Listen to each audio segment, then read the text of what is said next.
Pío Baroja nació en San Sebastián y vivió durante casi toda su vida en Madrid. Allí estudió medicina y se doctoró con una tesis sobre el dolor. Su ejercicio como médico fue breve, en Cestona. Vuelve a Madrid, donde entra en contacto con escritores como Azorín o Maeztu, que le llevan a entregarse a la literatura, su gran vocación. Publica sus primeros libros en 1900, tras una serie de colaboraciones en diarios y revistas. Sigue una etapa de intensa labor que conjuga con viajes por España y Europa. En 1911 publica El árbol de la ciencia.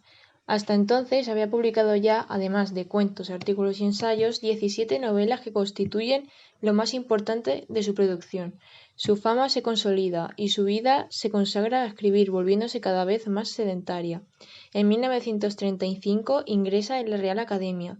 Durante la Guerra Civil pasa a Francia, pero en 1940 se instala de nuevo en Madrid. Muere en 1955. Fue un solitario, él mismo en juventud.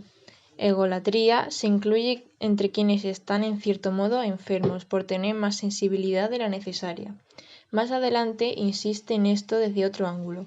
Sabido es que su timidez y su espíritu de independencia, más aún que su misoginia, le hicieron rechazar el matrimonio, a la vez que fustigaba el recurso a la prostitución. Optó por una autorrepresión a la que él mismo atribuye un desequilibrio y un talante de hombre rabioso. Todo esto se plasma en un radical pesimismo sobre el hombre y el mundo. La vida es esto: crueldad, ingratitud, inconsciencia, desdén de la fuerza por la debilidad. Para él, el hombre era egoísta, cruel y brutal. Sin embargo, Baroja escondía otra cara más oculta, la de un hombre compasivo y tierno con los desvalidos y marginados, un sentimental necesitado de cariño, hipersensible ante el dolor y la injusticia, que sentía una inmensa ternura por los seres desválidos o marginados. Así se observa continuamente en su obra. Le caracteriza además una absoluta sinceridad. Baroja no quiere engañar ni engañarse, ya hemos visto cómo habla de sí mismo. Tal fue el código moral que aplicó hasta la exasperación, de ahí la fama de hosco y de individualista intratable que tuvo entre quienes no supieron ver el fondo desolado de su alma.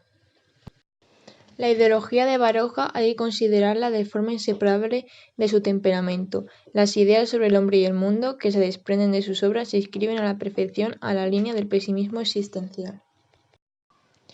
El característico de Baroja su radical escepticismo religioso, social y económico, y llegaría a decir: no existe verdad política y social, la misma verdad científica matemática está en entredicho, y si la geometría puede tambalearse sobre las bases sólidas de Euclides, ¿por qué no les podrá pasar a los dogmas éticos de la sociedad? Son palabras reveladoras del desvalimiento espiritual propio de la crisis de principios de siglo. Para Baroja el mundo carece de sentido, la vida le parece absurda y no alberga ninguna confianza en el hombre. Esta concepción hunde sus raíces en Schopenhauer, el filósofo más leído y admirado por Baroja, y se refleja en sus obras y personajes. Su ideología política está marcada por el mismo escepticismo. Pese a sus contactos juveniles con el anarquismo, lo que realmente le atraía del mismo era la rebeldía, el impulso demoledor de la sociedad establecida. Rechazaba el comunismo, el socialismo y la democracia, y pronto se encerró en un radical escepticismo y llegó a proclamarse partidario de una dictadura inteligente. En medio de estas ideas tan contradictorias, quizá la definición más apropiada sería la de liberal radical. Volvemos a su individualismo y a su nula confianza en un mundo mejor. De su sediciente anarquismo solo queda la postura iconoclasta, de ahí que sus personajes preferidos sean los inconformistas. Pío Baroja fue el más importante novelista contemporáneo por sus extraordinarias dotes de narrador.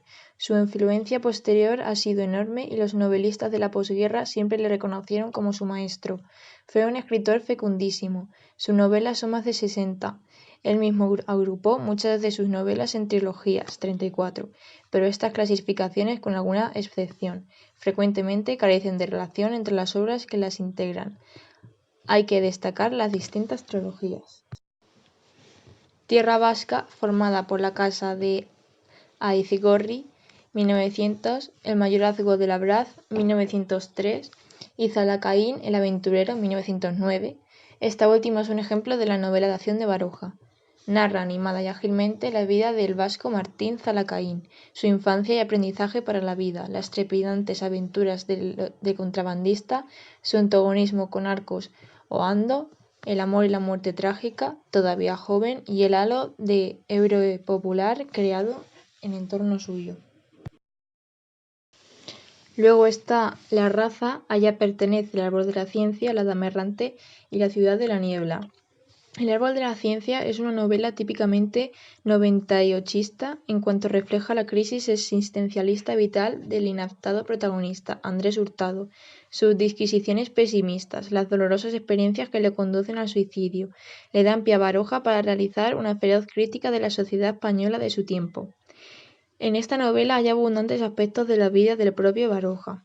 Además, escribió cuentos, novelas cortas, libros de viajes, biografías, ensayos. Resultan también destacables sus memorias, tituladas desde la última novela del camino, 7 volúmenes que constituyen un importante testimonio de la personalidad del autor y un excepcional panorama de toda una época.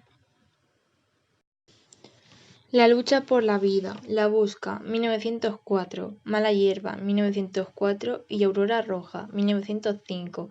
La primera es para muchos la obra más intensa del autor. Cuenta la historia de un muchacho, Manuel, que venido de un pueblo a Madrid iba pasando por diversos ambientes y oficios hasta terminar en los suburbios de la ciudad, entre mendigos, golfos y vagos, al borde de la delincuencia.